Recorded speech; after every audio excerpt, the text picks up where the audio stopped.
जय जिनेन्द्र। निज स्वरूप को परम रस जामे भर्यो अपार, वंदो परमानंदमय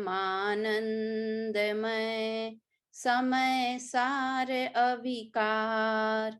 कुंद कुंद मुनि चंद्रवर अमृत चंद्र मुनींद, आत्मरसी बनारसी वंदो पद अरविंद।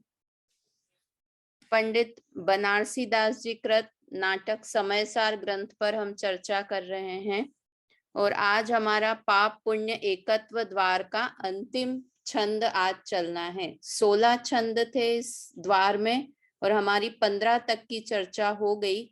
आज 16वां छंद पढ़ेंगे और साथ में पाप पुण्य एकत्व द्वार का जो सार दिया हुआ है वो सार भी हम यहाँ से पढ़ेंगे। तो मैं स्क्रीन शेयर करती हूँ। सबसे पहले जो हमने कल देखा था एक बार उसको खत्म। कल हमने निश्चयाभासी, व्यवहाराभासी और निश्चयाभासी और व्यवहाराभासी की चर्चा करी थी। तो इसमें ये आई थी लाइन की, समझे न ज्ञान कहे कर्म किया सो मोक्ष, ऐसे जीव विकल मिथ्यात्व की गहल में। तो वास्तव में बहुत छोटी सी एक लाइन है कि कब आदमी मिथ्या निश्चयाभासी बन जाता है और कब वास्तविक निश्चय का स्वरूप समझता है ना। लिखा है ना, यथा योग्य कर्म करे पे ममता न धरे। देखो, करता तो है, शुभ भाव करता तो है, किंतु ममता नहीं करता। ममता नहीं करता अर्थात मिथ्यात्व भाव नहीं रखता। मिथ्यात्व भाव नहीं रखता का मतलब है कि ऐसा नहीं मानता है कि मैं इन शुभ क्रियाओं का करता हूं। वास्तव में अगर मुनिराज हो और मुनिराज भी ये माने कि मैं 28 मूल गुणों का पालन करता हूं तो उनका गुणस्थान गिर जाए, है ना। तो शुभ भाव करते हैं, शुभ क्रिया करते हैं, किंतु उसका कर्ता स्वयं को नहीं मानते हैं। तो यहाँ लिखा है ना, ज्ञान और ध्यान दोनों ही रहे सावधान ज्ञान ध्यान की टहल में, कि वास्तव में हमें भी यही करना है। जैसे गुरुदेव का मैंने पहले ही बताया था कि गुरुदेव का निश्चय जितना स्ट्रांग था उतना ही ज्यादा व्यवहार भी स्ट्रांग था। व्यवहार स्ट्रांग था मतलब प्रतिदिन देव पूजा करना, भक्ति, दोपहर में भक्ति करना, है ना। सारी, कभी रात्रि में पानी नहीं पिया उन्होंने आजीवन। तो सारी चीजें मतलब शुभ भाव करते तो हैं किंतु शुभ भाव का कर्ता स्वयं को नहीं मानते हैं। यहाँ पर ये कहना चाह रहे हैं इस छंद में। और वास्तव में वो ही जीव भव सागर से पार उतरते हैं, ऐसी लाइन यहाँ पर बताई थी। अब आज हमको 16 नंबर का छंद पढ़ना है, तो हम 16 नंबर के छंद से ही बात शुरू करते हैं। बिल्कुल अंतिम उपसंहार का छंद है ये। पूरे द्वार का इसमें सार एक तरह से बता दिया है। मूढ़ क्रिया तथा विचक्षण क्रिया का वर्णन पढ़ते हैं एक बार छंद यहाँ से। छंद 31 है। जैसे मत वारो को कहे और करे और, तैसे मूढ़ प्राणी विपरीतता धरतु है। अशुभ कर्म बंध कारण बखाने माने, मुक्ति के हेतु शुभ रीति आचरतु है। अंतर सुदृष्टि भई मूढ़ता विसर गई, ज्ञान को उद्योत भ्रम तिमिर हरतु है।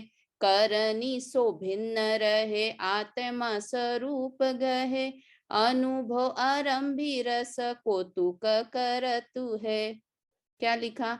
जैसे मत वारो को कहे और करे और। जैसे मतवारा पुरुष मतलब शराब पीने वाला पुरुष कहता कुछ है और करता कुछ है। 6 डाला में भी आती है ना लाइन, मोह महामद पियो अनादि भूल आपको भरमतवादी। बहुत जगह मोह के लिए शराब की उपमा, एक तो मोह अंधकार के लिए भी बताते हैं और मोह शराब के लिए भी, शराब की उपमा भी मोह के लिए। तो कोई मतवारा पुरुष क्या करता है कि कहता कुछ है और करता कुछ है। तैसे मूढ़ प्राणी विपरीतता धरतु है। ऐसे ही मिथ्या दृष्टि जीव विपरीतता को धारण करता है। क्या विपरीतता करता है? कहने और करने में क्या अंतर करते हैं हम? कि हम कहते तो हैं, बोलते तो हैं कि मुझे पता है शुभ भाव मोक्ष का कारण नहीं है, किंतु मानते फिर भी यही है कि मुझे शुभ भाव करते हुए मोक्ष हो जाएगा। कथनी और करनी में अंतर है हमारी, है ना?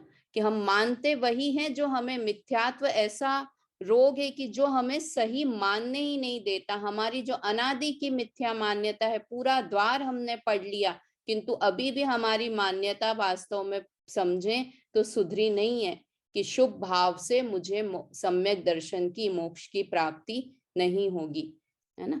अशुभ कर्म बंध कारण बखाने माने, मुक्ति के हेतु शुभ रीति आचरतु है। कि क्या करता है कि अशुभ कर्म को तो बंध का कारण कहता भी है और मानता भी है कि अशुभ भाव बुरा है, और मुक्ति के लिए, मुक्ति का हेतु मतलब कारण, मुक्ति का कारण किसे मानता है? शुभ भाव को मुक्ति का कारण मानता है और शुभ भाव का ही आचरण करता है। ये मेरी किसी दूसरे मिथ्या दृष्टि जीव की बात नहीं है, मेरी ही बात चल रही है कि मैं मुक्ति का कारण शुभ भाव को मानता हूँ। वास्तव में शराबी भी होता है तो वो क्या करता है कि जैसा है वैसा सही नहीं समझता है, कोई उसकी बात पे भरोसा भी नहीं करता है। इसीलिए, है ना, आता है ना कि वो माँ को, अगर शराबी माँ को माँ कहे तो भी उसकी बात पे कोई भरोसा नहीं करेगा। कि क्यों? क्योंकि ये तो शराबी है, पता नहीं असली में इसकी माँ है भी या नहीं है, क्योंकि शराब मोह की शराब है। वैसे ही हम मिथ्या दृष्टि जीव मिथ्यात्व की शराब पी रखी है, और उसके कारण हम जो बोलते हैं, मतलब हमारी मान्यता ही उल्टी है। हम कुछ भी शुभ भाव जो नहीं है उसे अपना मानेंगे, आत्मा अपना है तो उसे अपना नहीं मानेंगे। पर द्रव्य अपने नहीं है, ये मोबाइल मेरा नहीं है, किंतु एक सेकंड भी ये मोबाइल को कुछ हो कि अरे मेरा मोबाइल कहाँ गया, जो मेरा नहीं है उसे अपना मानते हैं, और जो अपना है उसे जानते ही नहीं है। जो मैं कर सकता हूं उसका कर्ता स्वयं को नहीं मानता हूं, कि मैं ज्ञान कर सकता हूं, ज्ञान का कर्ता स्वयं को नहीं मानता, और जो मैं नहीं कर सकता हूं उसका कर्ता स्वयं को मानता हूं। कि मैं घर चलाता हूं, मैं षट आवश्यक का पालन करता हूं, आदि क्रियाएं मानता है। अंतरसु दृष्टि भई मूढ़ता विसर गई। कि चलो ये तो जो बात हो गई जो हो गई, किंतु अब आगे क्या? कि जैसे ही अंतरंग में सुदृष्टि होती है, दृष्टि मतलब यहाँ आंख नहीं लेना, मान्यता, श्रद्धान, कि जैसे ही सम्यक दर्शन हुआ वैसे ही मूढ़ता, विपरीतता, मिथ्यात्व नष्ट हो गया। देखो अपन है ना, ये आंख, कि मेरी आंखें खुल गई, ये किस चीज के लिए बोलते हैं अपन? आंखें खुलने, किस नींद में से उठते हैं तब बोलते हैं आंखें खुल गई? कि नहीं, जैसे अपन किसी आदमी को पहचानते हो ना कि भाई ये तो बहुत ही ज्यादा अच्छा आदमी समझते हो जिसे, और उसके बारे में कुछ पता चले कि अरे उसने इतना बुरा काम किया है, तो अपन क्या बोलते हैं? अरे आज तो मेरी आंखें खुल गई, मुझे तो पता ही नहीं था कि वो इतना बुरा आदमी है। तो आंखें खुल गई मतलब आंखें खुल गई, ये वाली आंख नहीं खुली, वहां पर क्या खुल गई आंखें? कि मान्यता मेरी बदल गई, है ना। मान्यता के लिए हम लौकिक बोलचाल में भी आंखें खुलना शब्द बोलते हैं, दृष्टि का प्रयोग करते हैं कि मान्यता बदल देना किसी बारे। तो यहाँ पर वही लिखा कि अंतरसु दृष्टि भई, कि अंतरंग में जैसे ही दृष्टि सम्यक हो गई, मतलब आंखें खुल गई, जैसे ही आंखें खुली तो क्या हुआ कि मिथ्यात्व भाग गया। कैसे भाग गया? कि ज्ञान को उद्योत भ्रम तिमिर हरतु है। कि जैसे ही सम्यक ज्ञान का उदय होता है वैसे ही मोह रूपी अंधकार नाश हो जाता है। उजाला हुआ, बेला भाभी अपन ऐसे बोलते हैं कि उजाला हो गया और अब थोड़ी देर बाद अंधेरा भी चला जाएगा, ऐसा बोलते हैं कि नहीं, तुरंत उजाला हुआ उसका मतलब ही है कि तुरंत अंधेरा चला गया। उजाला होना उसका मतलब ही नास्ती से बोलेंगे कि अंधेरा चला गया, उसका मतलब है दोनों का एक ही काल है, उसको कहते हैं अस्ति और नास्ती से। तो हम नास्ती से बोलेंगे तो क्या बोलेंगे कि मिथ्यात्व नष्ट हो गया, और अस्ति से बोलेंगे तो क्या बोलेंगे? सम्यक दर्शन, सम्यक ज्ञान का उदय हो गया, है ना। अपन ये कई बार ऐसे बोलते हैं ना, ये अभी अपन ने जैसे इसमें भी पढ़ा कि शुभ और अशुभ भाव नहीं करना, नहीं करना शुभ और अशुभ भाव, तो नहीं करना ये नास्ति पूर्वक कथन है, और अस्ति पूर्वक कथन क्या है कि शुद्ध भाव करना। ये अस्ति से शुद्ध भाव करेंगे तो अपना आप है कि शुभ और अशुभ भाव नहीं होंगे। तो वो समझाने की अलग अलग शैली हो सकती है कि कोई किस तरह से अस्ति से कथन कर रहा है या नास्ति से, है ना। तो वैसे ही यहाँ पर कहा कि जैसे ही ज्ञान का उद्योत होता है मोह रूपी अंधकार नष्ट हो जाता है। और कितने समय का अंधकार है कि मोह रूपी अंधकार मिथ्यात्व कब से है, अनादि का है। और कितनी देर में ठीक होगा कि अब भी हम अभी सोच लेना कि मुझे सम्यक दर्शन करना है, सम्यक ज्ञान करना है, तो तुरंत अनादि का मिथ्यात्व, जैसे ऐसे बोलते ना, अनादि का अंधेरा हो किसी कोठरी में तो उसको उजाला करने में कितने दिन लगेंगे, कितने इंजीनियर्स को बुलाना पड़ेगा उसमें उजाला लाने के लिए, कि एक सेकेंड एक माचिस से एक चिंगारी जलाई कि वो अनादि का जो अंधेरा था, इतने साल से गुफा में अंधेरा था, वहां तुरंत रोशनी हो जाएगी। तो वैसे ही डरना नहीं हमको कि मेरा तो मिथ्यात्व अनादि का है, अरे हम कहाँ सम्यक दर्शन कर सकते हैं, कैसे हमारा मिथ्यात्व दूर होगा। कोशिश तो करो, ट्राई तो करो, होगा ही होगा। कर निसो भिन्न रहे आत्मा स्वरूप गहे, अनुभव आरंभी रस कौतुक करतु है। अब सम्यक ज्ञान होते ही क्या हुआ, देखो पहली लाइन में सम्यक दर्शन बता दिया कि अंतरंग सुदृष्टि भई, फिर ज्ञान का उद्योत मतलब सम्यक ज्ञान, करनीसो भिन्न रहे, मतलब यहाँ सम्यक चारित्र की करने का नाम चारित्र नहीं है। हमको लगता है चारित्र जैसे ही शब्द आता है ना, सम्यक चारित्र बोला तो वो मुनिराज के 28 मूल गुण दिखने लगेंगे कि एक करवट से सो रहे हैं, केश लोच कर रहे हैं और खड़े खड़े आहार कर रहे हैं, एक बार आहार। तो आचरण हम करनी से मानते हैं, तो क्या लिखा यहाँ, तो करनी सो भिन्न रहे, कि करना उसका नाम सम्यक चारित्र नहीं है।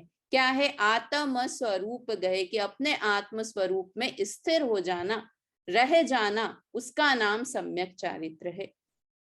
अनुभव आरंभी रस कौतुक करतु है, कि अनुभव से वो चीज प्रारंभ हुई, आत्मानुभूति से वो चीज प्रारंभ हुई, और उसके बाद आत्मा का रस आनंद पूर्वक, कौतूहल पूर्वक, आनंद पूर्वक उस आनंद रस को पान करता है यह जीव। मतलब ये यहाँ से यहाँ जो हमने पाप पुण्य एकत्व द्वार से क्या रिलेटेड है, कर निसो भिन्न रहे, मतलब पाप और पुण्य दोनों क्रिया से रहित जो शुद्ध आत्म स्वरूप को ग्रहण करता है वही अनुभव के रस का पान करता है।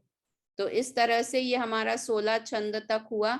एक बार अर्थ पढ़ दीजिए, ममता भाभी पढ़िए अर्थ इसका। जैसे कोई पागल मनुष्य कहता, अनम्यूट करिए, आपकी आवाज नहीं आ रही ममता भाभी। कर लिया अनम्यूट। जैसे कोई पागल, आई आवाज नहीं आ रही है आपकी। बेला आ रही है भाभी आप भाभी, आ रही, पढ़िए। आवाज तो आ रही है उनकी। ठीक है, मैं बोल देती हूँ।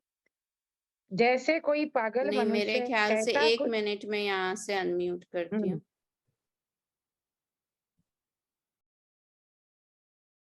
अब अनम्यूट करिए। हाँ खुला है। जैसे कोई पागल, आवाज आई? नहीं, कुछ तो गड़बड़ हो रही है। हम लोगों को तो आ रही है आवाज।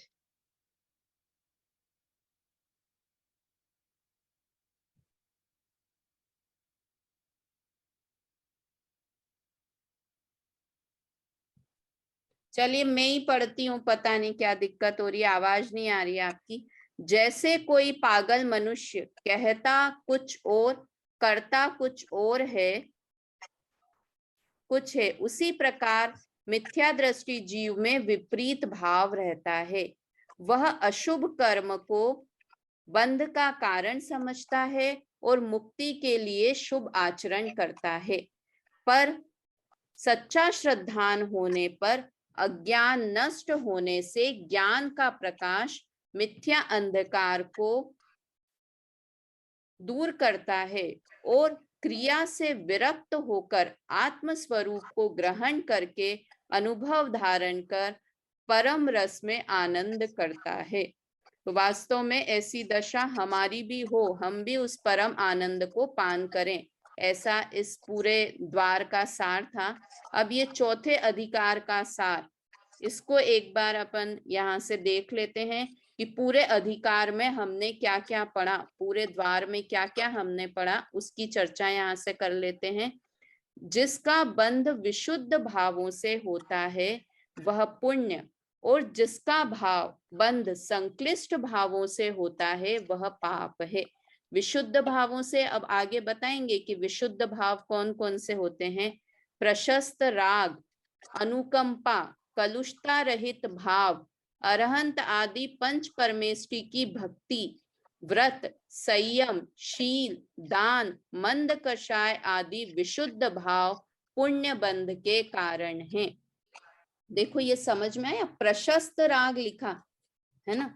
यहाँ पर एक बात जो खास समझने की है कि राग दो तरह का, प्रशस्त और अप्रशस्त। प्रशस्त का अर्थ होता है शुभ, शुभ राग और अशुभ राग। तो शुभ राग क्या हुआ कि देव शास्त्र गुरु के प्रति जो राग है, जो साधर्मी के प्रति राग है, धर्मात्माओं के प्रति जो राग है, वो तो हुआ शुभ राग। और अशुभ राग क्या हुआ कि अपने परिवार वालों से राग है, बच्चों से राग है, वो सब आता है अशुभ राग में, उसे कहते हैं अप्रशस्त राग। अब द्वेष में भी ऐसा होता है कि शुभ द्वेष और अशुभ द्वेष। ऐसा होता है कि जो मंदिर से गुस्सा कर रहे हैं, जैसे औरंगजेब के प्रति हमें द्वेष है, तो वो तो हो गया शुभ द्वेष। और जो अगर हमारे बिजनेस पार्टनर के प्रति हमको द्वेष है, वो हो गया अशुभ द्वेष। तो ऐसा नहीं है, द्वेष हमेशा अशुभ ही होता है, पाप रूप ही होता है। जो प्रशस्त और अप्रशस्त का भेद है वो मात्र राग में होता है। राग शुभ और अशुभ हो सकता है, किंतु द्वेष तो हमेशा अशुभ ही होता है, पाप रूप ही होता है द्वेष, है ना। इसलिए यहाँ पर लिखा प्रशस्त राग, कि वो राग जो साधर्मी के प्रति, देव शास्त्र गुरु के प्रति, है ना, वो आती है ना, प्रेम भाव हो सब जीवों से, गुणी जनों में हर्ष प्रभो, करुणा स्तोत्र बहे दुखियों पर, दुर्जन में मध्यस्थ विभो। तो जो ये शुभ राग है, प्रशस्त राग, फिर अनुकंपा का परिणाम, कालुषता रहित भाव, ये सब अपने को बाकी तो सब समझे हुए हैं कि ये सब पुण्य बंध के कारण हैं। अब यहाँ पर 8 कर्मों में से साता मतलब साता वेदनी समझना, साता वेदनी, शुभ आयु, उच्च गोत्र और देव गति आदि शुभ नाम पुण्य कर्म है। 8 कर्मों में से जो घातिया कर्म है वे तो सब पाप रूप ही होते हैं, और अघाती कर्म में पुण्य और पाप का भेद होता है। तो ये अघातिया कर्मों में से असाता वेदनी, साता वेदनी, इसमें से साता वेदनी पुण्य रूप हुआ। शुभ आयु, शुभ आयु में कौन कौन सी आयु लेनी है हमको, मनुष्य, देव और तिर्यंच, ये तीनों ही पुण्य प्रकृति कहलाती हैं, ये शुभ आयु।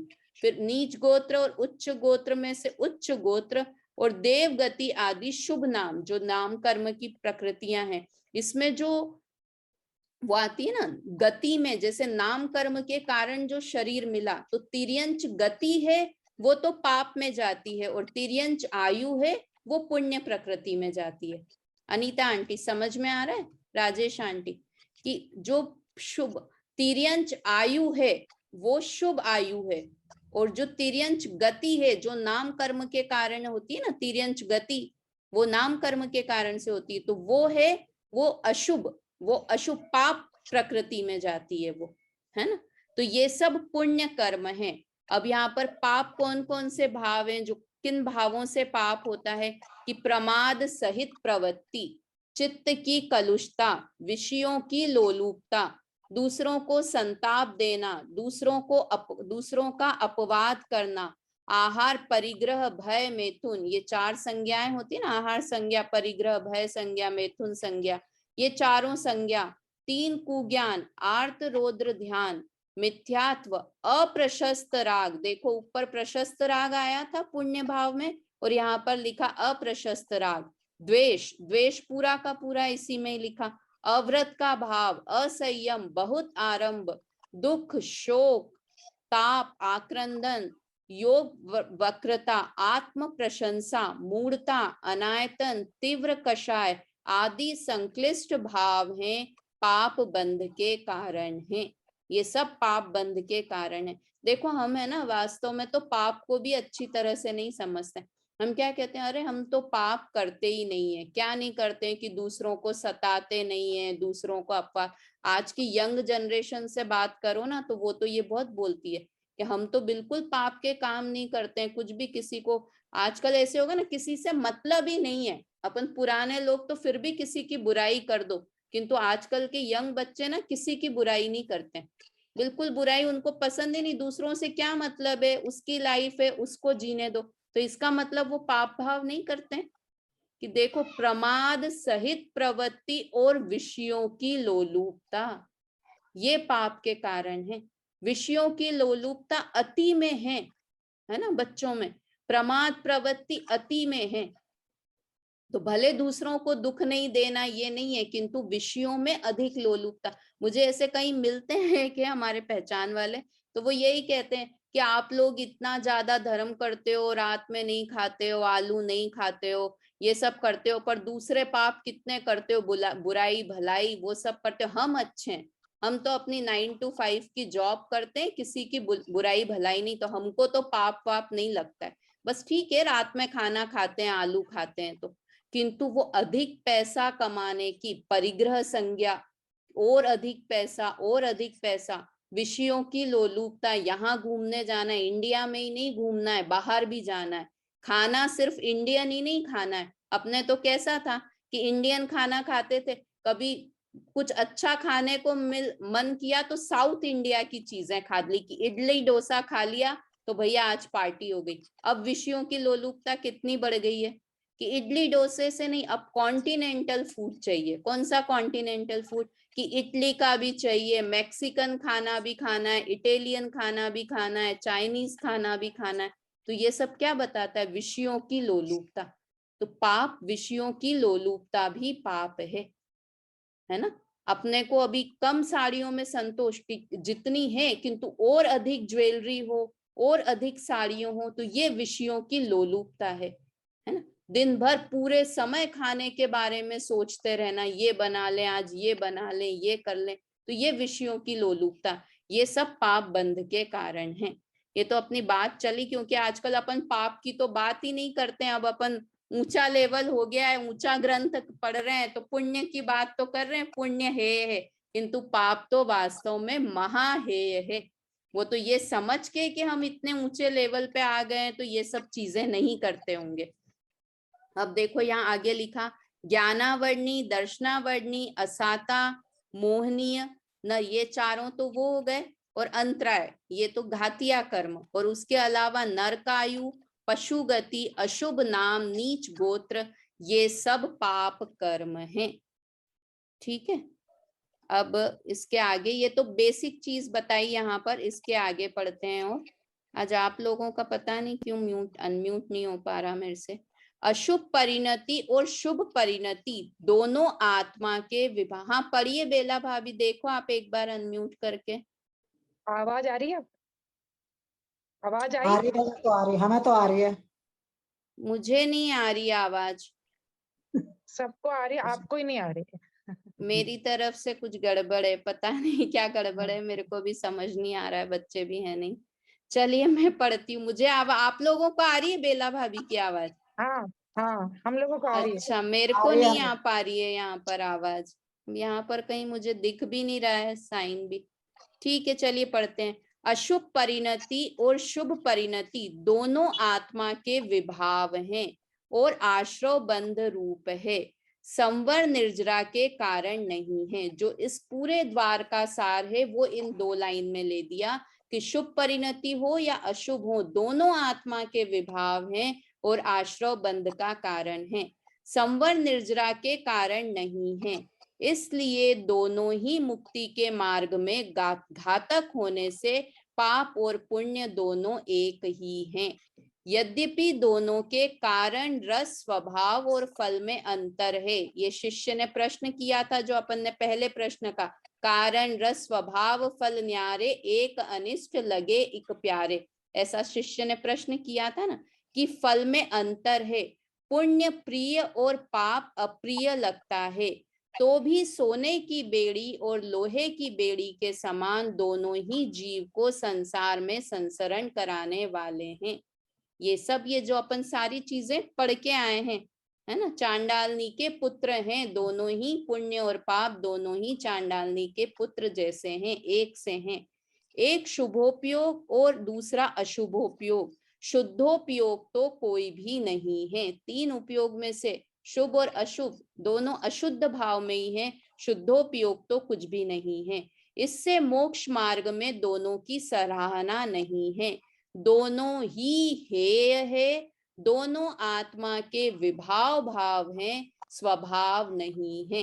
देखो, अपने को मोक्ष मार्ग की, संसार मार्ग की बात करेंगे तो शुभ अलग और अशुभ अलग है, किंतु हम मुमुक्षु हैं, मोक्षार्थी हैं, मोक्ष में जाने की कामना करते हैं, इसलिए हमारे लिए तो शुभ और अशुभ एक ही हैं।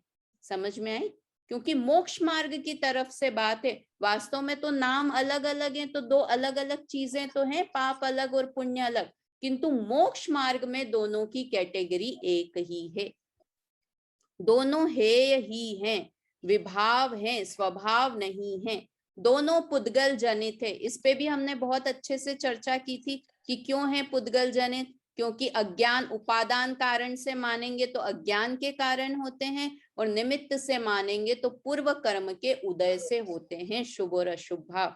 इसलिए दोनों पुद्गल जनित है, आत्म जनित नहीं है, इनसे मुक्ति नहीं हो सकती और न ही केवल ज्ञान प्राप्त हो सकता है, और हमारी इच्छा मुक्ति प्राप्त करने की है, इसलिए ये दोनों हमारे लिए हेय है। आत्मा में स्वभाव विभाव दो प्रकार की परिणति होती है। ये जो अब ज्ञान धारा और राग धारा की बात की थी ना, वो वाली चर्चा यहाँ पर जो अपन ने अभी 2 क्लास पहले ही की थी, शायद कल की। आत्मा में स्वभाव और विभाव दो प्रकार की परिणति होती है। स्वभाव परिणति तो वीतराग भाव है और विभाव परिणति राग द्वेष रूप है। इन राग और द्वेष में द्वेष तो सर्वथा पाप रूप ही है।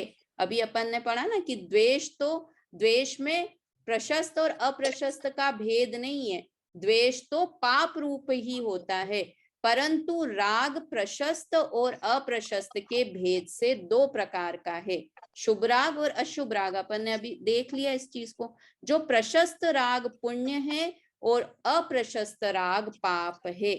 सम्यक दर्शन उत्पन्न होने के पहले स्वभाव भाव का उदय ही नहीं होता, अतः मिथ्यात्व की दशा में जीव की शुभ व अशुभ रूप विभाव परिणति ही रहती है। जब तक सम्यक दर्शन नहीं है तब तक तो शुभ और अशुभ दो ही परिणाम चलेंगे, किंतु जैसे ही शुद्ध सम्यक दर्शन होता है एक शुद्ध परिणति भी शुरू हो जाती है। इसलिए कहते हैं सम्यक दर्शन से धर्म की शुरुआत होती है, क्योंकि यहाँ से शुद्ध परिणति प्रारंभ होती है, और शुरू हुई तो अब वो धारा कंटिन्यू चलती रहती है। किंतु एक बार शुरू तो करना पड़ेगा ना, नल को चालू तो करना पड़ेगा, जिसको कहते हैं सम्यक दर्शन का बीज तो बोना पड़ेगा, फिर वृक्ष तो अपने आप लगता जाएगा। किंतु शुद्ध भावों की शुरुआत तो कब से होगी कि जब सम्यक दर्शन उत्पन्न होगा, तब शुद्ध भावों की शुरुआत होगी। सम्यक दर्शन उत्पत्ति के पीछे कर्म का सर्वथा अभाव होने तक स्वभाव और विभाव दोनों परिणति रहती है। ये ज्ञान धारा और राग धारा कि सम्यक दर्शन तो उत्पन्न हो गया, किंतु तुरंत ही राग धारा बंद हो जाए, ऐसा नहीं होता है। धीरे धीरे पंखे का स्विच बंद कर दिया, किंतु बंद कैसे होगा? धीरे धीरे ही बंद होगा। हमने खटका बंद करा और तुरंत पंखा बंद हो जाए, ऐसा तो नहीं है, क्योंकि अनादि से वो राग धारा चल रही है, तो उसको ब्रेक लगाने के लिए भी थोड़ा टाइम लगता है। इसलिए ज्ञानी को वो दोनों धाराएं चलती है, किंतु स्विच तो बंद हो गया है, अब पक्की बात है कि राग धारा बंद हो जाएगी। तो सम्यक दर्शन उत्पत्ति के पीछे कर्म का सर्वथा अभाव होने से स्वभाव और विभाव दोनों परिणति रहती है। सो स्वभाव परिणति संवर निर्जरा और मोक्ष की जननी है, और विभाव परिणति बंध ही को उत्पन्न करती है। इसका खुलासा इस प्रकार है, जावत शुद्धोपयोग पावत नहीं मनोग, तावत ही ग्रहण जोग कही पुण्य करनी। क्या लिखा, ये लाइन आती है ना, इसका क्या मतलब, अर्थ लिखा है आगे कि जहां तक की रीति से सम्यक दृष्टि श्रावक और मुनि पाप परिणति से बचकर शुभोपयोग का अवलंबन लेते हैं और शुभ परिणति उन्हें आश्रव ही उपजाती है। मतलब जो हमने कल बात पढ़ी थी कि ज्ञानी को भी आश्रव और बंध होते हैं, चौथे गुणस्थान, पांचवें गुणस्थान, छठे गुणस्थान वर्ती को भी, क्योंकि उन्हें शुभ परिणति चल रही है। तो वो शुभ भाव शुभोपयोग उन्हें आश्रव ही उपजाता है। उन्हें जो गुण श्रेणी रूप निर्जरा होती है वह शुद्धोपयोग के बल से होती है। जो गुण श्रेणी निर्जरा आगे सातवें गुणस्थान से आगे आगे गुण श्रेणी निर्जरा होती है ना, अनंत गुणी अधिक निर्जरा होती जाती है, वो किसके बल से होती है कि शुद्धोपयोग के बल से होती है। शुभोपयोग तो आश्रव ही करता है। ये लाइन लिखने जैसी है, अपने कमरे में लिख के लगाने जैसी है कि शुभोपयोग तो आश्रव ही करता है ना। भाव यह है कि जितने अंश राग है उतने अंश बंध है। ये अमृत चंद्र आचार्य का है ना, जैनांशेन राग, वो वाला, उतने अंश बंध है। और जितने अंश ज्ञान और निश्चय चारित्र है उतने अंश बंध नहीं है। इसलिए पुण्य भी पाप के समान हेय जानकर हमें क्या करना, हम 1 महीने से 1.5 महीने से ये पाठ पढ़ रहे हैं, ये द्वार पढ़ रहे हैं, तो क्या करना कि पुण्य को भी पाप के समान हेय जानकर, देखो जानकर, जानने की बात है, करने की बात नहीं है कि हम शुभ भाव करना बंद कर देंगे, किंतु उसे हेय जानना तो प्रारंभ करें। उसमें सेटिस्फेक्शन तो नहीं रखें कि हमने पुण्य कर लिया तो काम खत्म हो गया। जानकर शुद्धोपयोग की शरण लेनी चाहिए। वास्तव में यही इस द्वार का सार है। देखो अब मैं एक बात बताऊं कि हमारे हाथ में नहीं है कि हम पुण्य कर पाए या नहीं कर पाए।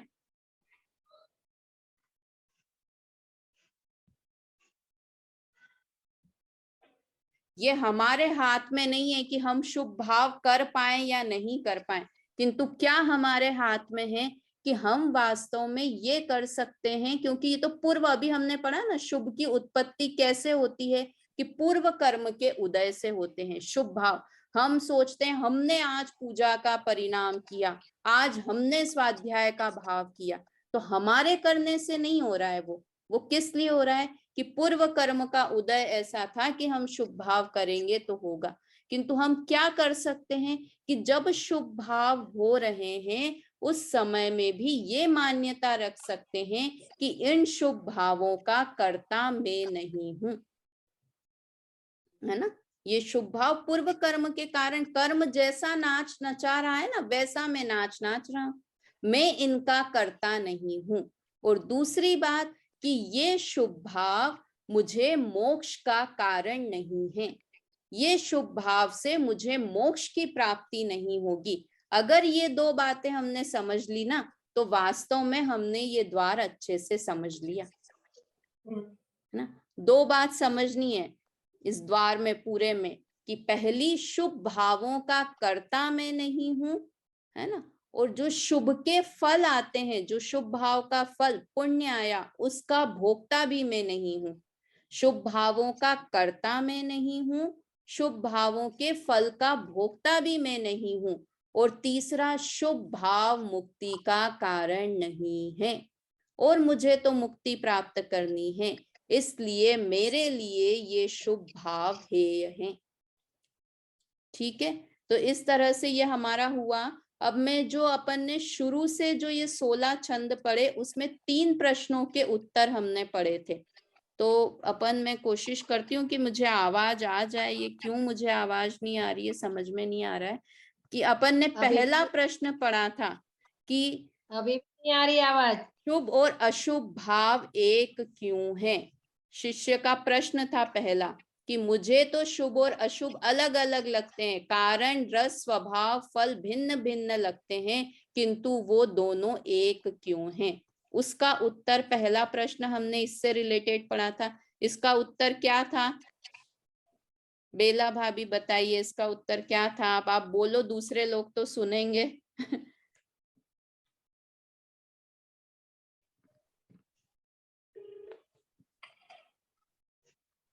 शुभ भाव का जो ये इसमें था कि दोनों ही कर्म के उदय से हुए हैं, दोनों ही विभाव हैं, अज्ञान के कारण जो इनमें भेद दिखते हैं, यही वाला आएगा ना?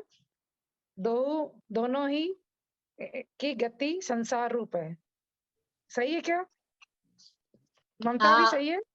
हाँ, हाँ, सही संसार रूप है। बताया।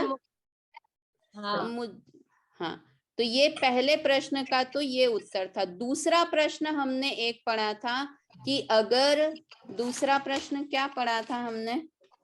1 मिनट में,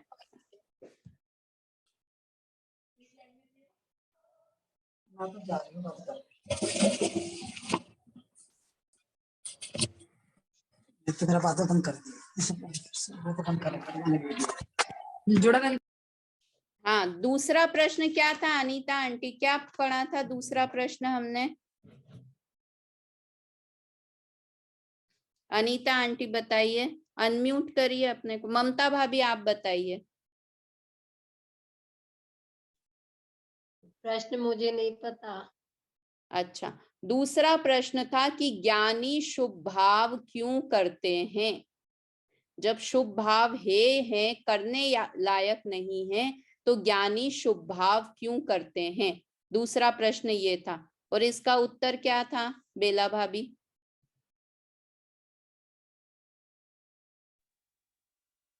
ज्ञानी शुभ भाव, वैसे तो शुद्ध भाव ही करते हैं, पर वो शुभ भाव करते हैं तो शुद्ध के जाने के लिए शुभ भाव करते हैं। Very good. बाकी वो कोई, हाँ, हाँ, उसे उपादेय मानकर शुभ भाव नहीं उपादेय करते हैं, उसे हे ही जानते हैं। जैसे कि अपन ने सर्कस देखा होगा ना, पहले सर्कस देखते थे कि सर्कस में नीचे जाली लगी रहती है, तो वो जाली लगी है और वो ऊपर करतब दिखाते रहते हैं इधर से उधर। आजकल तो अब सर्कस वर्कस बंद हो गए अपन ने, पर अपन लोगों ने सबने देखे होंगे। तो एक जगह से दूसरी जगह जाते हैं और वो जाली पर गिर जाते हैं।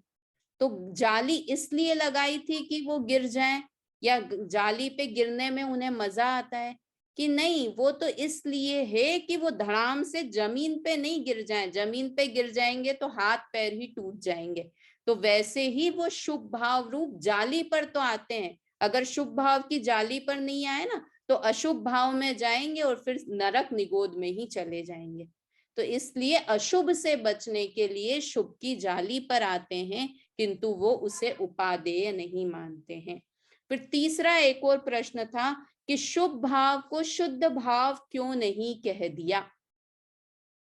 है ना, आप अशुभ को तो अशुद्ध बोल दो, किंतु शुभ भाव को आप शुद्ध भाव क्यों नहीं कहते?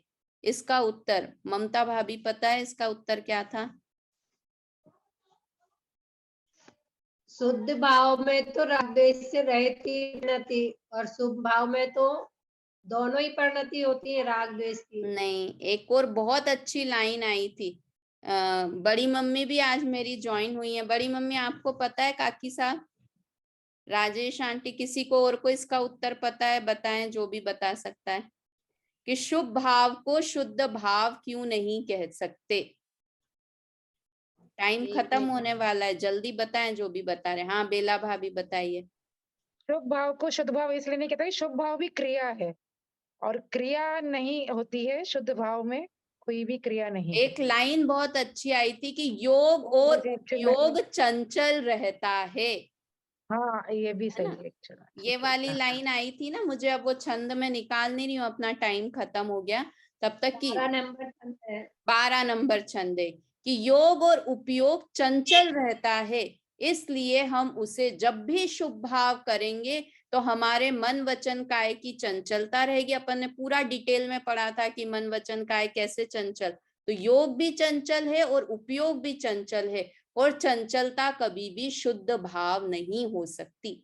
इसलिए हम शुभ भाव को शुद्ध भाव नहीं कह सकते हैं।